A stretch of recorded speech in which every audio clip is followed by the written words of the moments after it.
Salut la team YouTube, bien le bonjour et bienvenue. Bon, le petit programme un petit peu chamboulé en ce début de semaine, puisque je voulais notamment vous faire l'épisode, entre guillemets, review react de l'épisode 2 de Bleach, de la guerre sanglante, de l'arc de la guerre sanglante, et aujourd'hui vous faire la suite et la fin, donc en deux fois, des reviews des personnages guerre sanglante, une justement qui sont apparus en résurrection il y a quelques jours. Cependant, j'ai guetté toute la journée hier la sortie de l'épisode de Bleach, malheureusement il est arrivé un petit peu tard. De plus, les premières trades lors de la sortie de l'épisode sur les environs 18h étaient un peu Google Trad tiers, donc il a fallu attendre d'avoir une petite trad un peu plus peaufinée, c'est pour ça que du coup tout est un petit peu décalé. Bref, vous l'avez compris, aujourd'hui on va effectivement aborder le sujet du second épisode de l'arc de la guerre sanglante paru en anime hier. Je rappelle effectivement pour toutes les personnes qui seraient tentées de me poser à nouveau la question, qu'étant donné que Disney Plus France tout du moins continue à rester dans un certain mutisme concernant la diffusion de Bleach sur leur plateforme, je suis du coup l'ensemble de ces épisodes sur des canaux alternatifs. C'est bon, t'as capté? Je pense que ces canaux alternatifs vous les connaissez aussi bien que moi. Donc disclaimer tout de suite, spoil mais demi-spoil, c'est-à-dire qu'effectivement on va revenir sur les premiers événements de l'épisode, mais globalement tout comme la semaine dernière, pour éviter de spoil l'entièreté de l'épisode, on ne va aborder que l'équivalent des 10 premières minutes. L'épisode 2 prend directement la suite de la fin des événements de l'épisode 1, après que Yuki et Shino aient donc été secourus par l'équipe d'Ichigo. Tout le monde était gentiment resté dans la chambre d'Ichigo pour prendre un petit déj, reprendre des forces, pendant qu'Ichigo s'était lancé donc à la poursuite de l'ennemi apparenté à un Arrancar. Entre autres discussions, Ichigo finit par revenir au beau milieu de cette discussion là justement. Il revient tout seul, en pleine forme, pas blessé, rien, tout va bien. Cependant, en plein milieu de la discussion, Yuki reçoit un appel urgent. Il s'agit d'un message de la plus haute importance qui est destiné à l'ensemble des divisions. À l'autre bout, Akon est donc en train de faire un rapport sur la situation par rapport à ce qui vient de se passer au beau milieu du Seireitei, dans les quartiers de la première division. Celui-ci aborde les nombreuses morts constatées parmi les rangs des Shinigami ainsi que celles de Sasakibe. À partir de là, tout le monde évidemment le moral en berne, chacun trouve des occupations à droite à gauche. Quant à Ichigo, sa seule occupation va être d'aller patrouiller histoire de se vider un peu l'esprit. Cependant, petite patrouille qui va changer un petit peu de l'ordinaire puisque subitement, en plein milieu de Karakura, il tombe nez à nez avec Nel, enfin c'est plutôt elle qui lui tombe dessus directement. Nel dans sa forme enfant qui en effet fait irruption directement au beau milieu de Karakura et qui commence à expliquer que dans le Wekumundo, c'est la merde. Alibel s'est fait martyriser, tout le monde a dû fuir, il y a eu énormément de morts, énormément de pertes dans les rangs des Arrancars, et ce court résumé a juste eu le temps de se faire avant que Péché à son tour ne finisse par dégommer le sol. Retour au Seireitei où une cérémonie est donnée en l'honneur de Sasakibe, tous les capitaines, vice-capitaines et autres Shinigami sont bien sûr réunis pour, entre guillemets, l'occasion. Genryusa Yamamoto est bien sûr lui également en train de se recueillir sur la dépouille donc de Sasakibe en lui présentant ses derniers hommages. En témoigne évidemment le respect qu'il avait pour celui qui fut pendant si longtemps donc son bras droit, son confident, son vice-capitaine, ce qui pourrait presque s'apparenter au plus proche ami qu'il ait jamais pu avoir. De retour dans la chambre d'Ichigo, Péché fait un topo complet sur ce qui est en train de se passer actuellement dans le Wekumundo. D'ailleurs, je marque une petite pause ici. Est-ce que vous avez remarqué la petite manette de PS5 qui est gentiment posée en dessous de la télé? Petit détail amusant. Péché fait donc le récit de ce qui vient de se passer dans le Wekumundo dans les événements récents. Un groupe d'envahisseurs est donc venu littéralement tous les tailler en pièces. Aucun soldat n'a été en capacité de pouvoir représenter une résistance face à ceux qui étaient en train de leur rentrer dedans. Une immense armée avec un leader au-dessus qui évidemment a mis à mal absolument tout ce qu'ils ont croisé, à tel point que même Alibel, qui du coup suite à la mort de Stark et de Baragan était devenue la reine du Wekumundo, même elle n'a absolument rien pu faire et s'est retrouvée dans une situation où elle n'a pas eu d'autre choix que de finir dans l'état où vous la voyez là, tout en demandant à Nel, Péché et Dondo Chaka de prendre leurs jambes à leur cou et de se barrer fissa du Wekumundo. Chose qu'ils ont fait entre temps, cependant on apprend malheureusement que seuls Péché et Nel ont réussi à se tirer. Dondo Chaka a été récupéré entre temps et capturé par l'ennemi. Péché supplie, implore Ichigo évidemment d'intervenir par rapport à la situation actuelle du Wekumundo, chose sur laquelle évidemment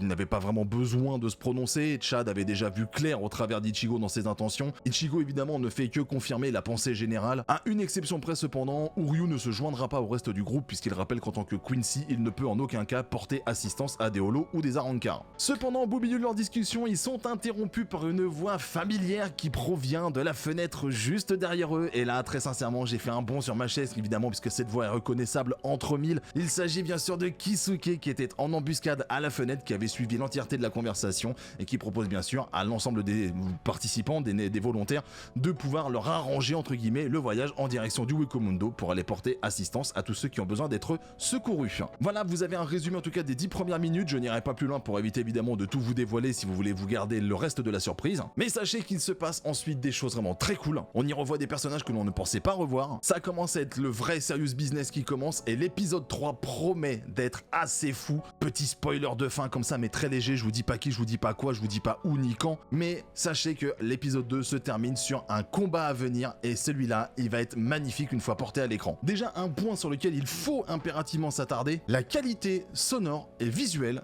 de l'opening et de l'ending. Pour des raisons évidentes de copyright et donc de conséquences de strike derrière, je ne vais pas bien sûr vous montrer cet ending et cet opening, mais juste sachez que si vous avez vraiment apprécié les openings et endings des précédents épisodes animés de la série Régu il y a plus de 10 ans en arrière, vous allez forcément kiffer les nouvelles versions. Visuellement, ça a une allure vraiment phénoménale, surtout déjà par rapport à l'opening, qui a vraiment un style mais assez inattendu par rapport justement à l'univers de Bleach, mais qui vraiment rend extrêmement bien. Mais à chaque fois, c'est bien présenté, c'est bien dynamique, c'est joli, et les OST sont là à chaque fois pour bien appuyer justement ces phases-là entre opening et ending. Probablement que certains parmi vous diront que ce sont déjà des classiques, je peux pas vraiment vous donner tort tellement ça fait du bien aux oreilles, mais aussi aux yeux. Ce sont des openings et des endings qui se regardent aussi bien qu'ils s'écoutent. Je rappelle que du coup, l'arc de la guerre sanglante est prévu pour être découpé en 4 parties tout au long de 52 épisodes, à voir justement si effectivement ces openings et endings vont changer à chaque partie proposée. Vraiment, encore une fois, je reste sur une excellente appréciation de déjà ce que j'avais pu constater lors du premier épisode. C'est joli, c'est bien doublé, les animations sont incroyables. Bon, ça évidemment, on va le dire d'épisode en épisode, donc je pense qu'au bout d'un moment, on va finir par se dire que tout va être une masterclass. Mais le retour de Nel avec les arrancars emblématiques, le fait qu'on ait le rappel d'Alibel, qui malheureusement n'est pas dans une très bonne situation, mais savoir que c'est elle qui a repris les rênes du Wikomundo en l'absence de Baragan et de Stark, et que malgré les adversaires vraiment si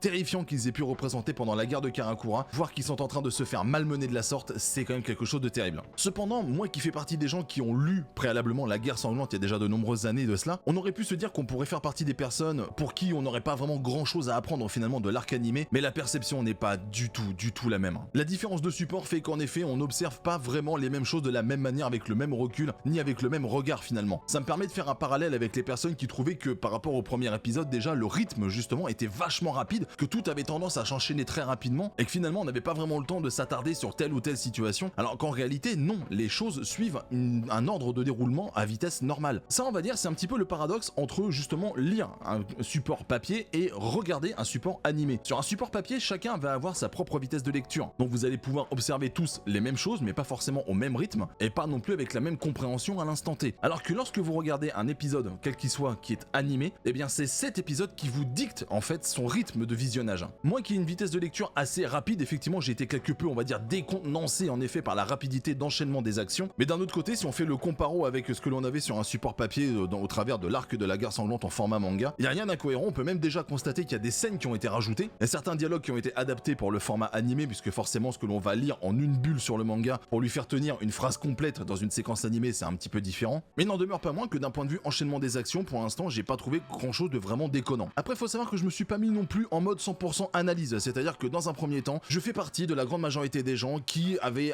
à cœur de revoir justement cet anime à l'écran, qui attendaient impatiemment depuis de nombreuses années qu'en effet l'arc de la guerre sanglante nous donne des nouvelles et soit porté au travers d'un format animé. Donc dans un premier temps je suis surtout dans le plaisir de visionnage, plaisir de partage en vous en parlant au travers de ces épisodes. Là chaque lundi je suis un petit peu comme un gosse qui découvre qu'on lui a laissé un nouveau paquet au pied du sapin et il se demande qu'est-ce qu'il va trouver à l'intérieur. Même s'il a déjà une vague idée de ce qu'il va trouver dans ce petit paquet, la forme et la présentation étant différentes, il y aura quand même une belle surprise à l'arrivée. J'espère en tout cas que vous-même vous avez pris le même plaisir que moi à regarder ce second épisode. Vous avez toujours bien sûr à votre disposition le champ commentaire situé en dessous de la VOD si vous souhaitez justement discuter et débattre de l'ensemble de ce que l'on a déjà pu voir au cours de ces 2 premiers épisodes. Je pense que chaque lundi ou chaque mardi justement je vous proposerai un format de VOD identique à celui-ci, au cours duquel on reviendra sur une petite moitié, au moins je pense sur les 10 premières minutes de l'épisode. Comme ça on va pouvoir parler de certaines choses, ça va spoiler mais ça spoilera pas tout non plus. Comme ça vous avez encore au moins une demi-surprise. D'ailleurs il faudra peut-être que je lui trouve un nom à cette série d'épisodes. Bref, pas très loin de ce champ commentaire, vous avez également à votre disposition la description dans laquelle vous allez retrouver tous les liens utiles, tout ce qui touche à l'ensemble des réseaux sociaux, serveur Discord communautaire, mais également la chaîne de stream Twitch sur laquelle nous sommes en live tous les jours. Si vous avez apprécié le format, la vidéo, la présentation, bien sûr je ne peux que vous inviter à mettre votre meilleur pouce bleu sur cette VOD si vous trouvez qu'elle le mérite, sans oublier bien sûr de vous abonner à cette chaîne si ce n'est pas encore fait, c'est encore la meilleure garantie pour vous de ne rien rater du contenu régulier qui sort dessus. En tout cas merci à toutes et tous d'avoir choisi de suivre ces quelques images, je vous souhaite de passer une excellente journée, prenez soin de vous, portez-vous bien et je vous dis à très vite pour la suite. Ciao.